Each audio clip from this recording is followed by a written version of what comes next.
শোনো, জুমার দিন কিয়ামত হবে। কয় বছর পর হবে তা আমি জানি না, কয় বছর পর হবে তা আমি জানি না। আপনারা তো জানেন যে আল্লাহ সুবহানাহু ওয়া তাআলা জুমার দিনই কিয়ামত হবে। দিন কি বার? দিন কি বার? যেই বারে তোমার দেশে সিনেমা রিলিজ হয়, কারণ তুমি ওটা দেখবা, ও জানে। আজকে ছুটি না, আজকে কি ছুটি? সো সিনেমা আজকে রিলিজ হবে যাতে তোমরা সবাই যা দেখতে পারো। ওই দিন পৃথিবীটা ভেঙে চুরমার হয়ে যাবে। ওই দিন সমুদ্রের পানিগুলো উদ্দোলিত হবে, পাহাড় পর্বতগুলো কীট পতঙ্গের মতো হবে,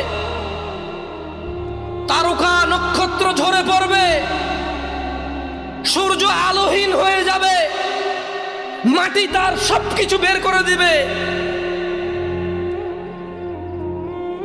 ওই দিন তুমি সিনেমা দেখো ভাই। আর কালকে শুক্রবার, এই জন্য আজকে বৃহস্পতিবার সারা রাত তুমি জেগে থাকবা কেন?